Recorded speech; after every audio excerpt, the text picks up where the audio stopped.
آپ دیکھیے عید کے دن نا ہم لوگ جب نماز پڑھیں گے عید کی تو کندھے سے کندھا ملا کر کے کھڑے ہوں گے. اور صرف عید کی نماز کیا، ہم جنازے کی بھی نماز پڑھتے ہیں نا تو کندھے سے کندھا ملا کر کے کھڑے ہوتے ہیں. اس سے ہمیں کیا سبق ملتا ہے؟ یہ چاہے خوشی کی نماز ہو، چاہے غم کی نماز ہو، چاہے عید کی نماز ہو، چاہے جنازے کی نماز ہو، ہم اپنے بھائیوں سے کندھے سے کندھا ملا کر کے کھڑے ہوتے ہیں. اس سے گویا ہم سماج کو اور دنیا کو بتا رہے ہوتے ہیں کہ چاہے خوشی کا دن ہو تب بھی ہم اپنے بھائی کو تنہا نہیں چھوڑتے ہیں، اور چاہے غم کا دن ہو ہم اپنے بھائی کو تنہا نہیں چھوڑتے ہیں. ہم خوشیوں میں بھی اپنے بھائیوں کے ساتھ ہوتے ہیں اور ہم غموں میں بھی اپنے بھائیوں کے ساتھ ہوتے ہیں. اس لیے اللہ رب العزت جب ہمیں آپ کو عید سعید کی خوشیاں نصیب فرمائے، آج 29 رمضان المبارک ہے، آج اگر چاند نکل آیا تو کل نہیں تو پرسوں انشاءاللہ ہم عید منائیں گے اور عید کی تمام خوشیوں کو اور سعادتوں کو اپنے دامن میں سمیٹیں گے. میرے بھائی، اللہ رب العزت جب آپ کو عید کی یہ مبارک ساعتیں نصیب فرمائے نا اور یہ عید کی خوشیاں آپ کو نصیب فرمائے تو اللہ کے واسطے آپ اللہ کے ان بندوں کو مت بھولنا اس دن جو آج کسی بھی طرح سے غم کے اور رنج کے مارے ہوئے ہیں. وہ چاہے لاچار ہیں، مجبور ہیں، مسکین ہیں، یتیم ہیں، یا کسی بھی طرح کی وہ پریشانی کے شکار ہیں، مصیبت کے شکار ہیں. آپ کی ہماری ذمہ داری بنتی ہے کہ جب عید کے دن اللہ رب العزت ہمیں آپ کو عید کی خوشیاں نصیب فرمائے تو ہم عید سے پہلے ہی، چونکہ عید کا دن جو ہے نا یہ محبت کا دن ہے، یہ خوشی کا دن ہے، یہ پریم کا دن ہے، یہ نفرتیں اور دشمنیاں مٹانے کا دن ہے، یہ اپنے بھائیوں کو سینے سے لگانے کا دن ہے، یہ اپنوں کو اپنانے کا دن ہے. اس لیے میرے بھائی، ہماری آپ کی یہ ذمہ داری بنتی ہے کہ عید آنے سے پہلے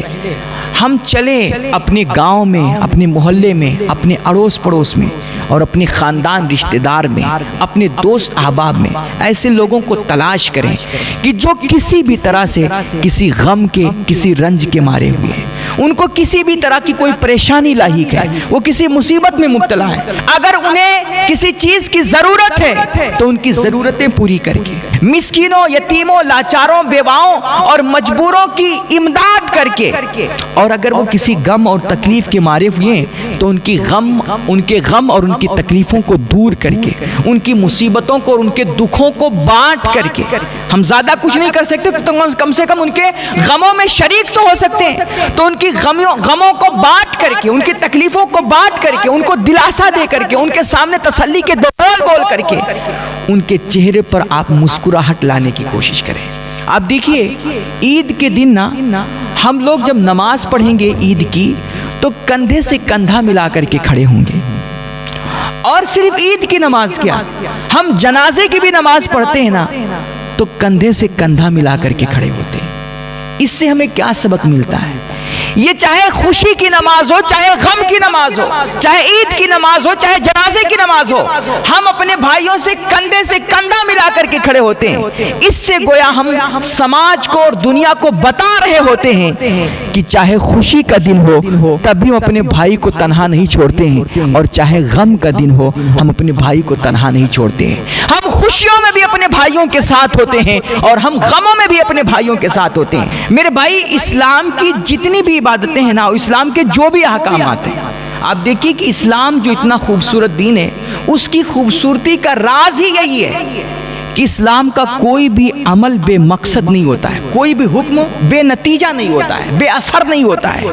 اسلام کے جتنے بھی احکامات ہیں اور جتنی بھی عبادتیں ہیں، ہر عبادت اور ہر حکم کے پیچھے ہماری آپ کی بھلائی اور پوری انسانیت کی ترقی کے بے شمار راز اور میسیجز اور پیغامات چھپے ہوتے ہیں.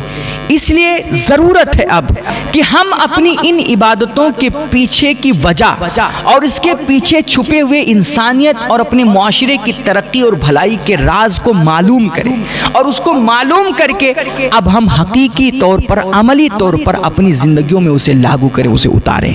اور اس طرح ہم جب ایک دوسرے کے غموں کو بانٹیں گے، ایک دوسرے کا سپورٹ کریں گے، ایک دوسرے کے دکھ سکھ میں اس کے ساتھ کھڑے ہوں گے نا، تو حقیقت میں اللہ رب العزت ہمارے آپ کے دلوں کو خوشی نصیب فرمائے گا، اور تب جا کر کے صحیح معنوں میں ہماری آپ کی عید ہوگی۔ اس لیے خبردار، آپ عید کے دن اللہ جب آپ کو خوشیاں دینا تو وہ ساری خوشیاں اپنے تک ہی محدود مت رکھیے، بلکہ وہ تمام خوشیاں اللہ کے دوسرے بندوں میں بھی بکھیریے اور اللہ کے بندوں میں تقسیم کیجیے، اور اللہ کے دوسرے غمزدہ، تکلیف میں مبتلا، مصیبت کے ماروں میں وہ خوشیاں بانٹیے۔ اللہ کا اور قدرت کا یہ اصول ہے، یہ قانون ہے کہ چیز جتنی بھی بانٹی جاتی ہے اتنی ہی وہ بڑھتی جاتی ہے۔ آپ خوشیاں تقسیم کیجئے، اللہ رب العزت بے پناہ خوشیاں نصیب فرمائے گا۔ اور آج اگر دنیا میں رہ کر کے اللہ کے کسی ایک بندے کے آپ نے غم کو دور کیا نا، ایک غم کو دور کیا، تو میرے نبی کے فرمان کا مفہوم ہے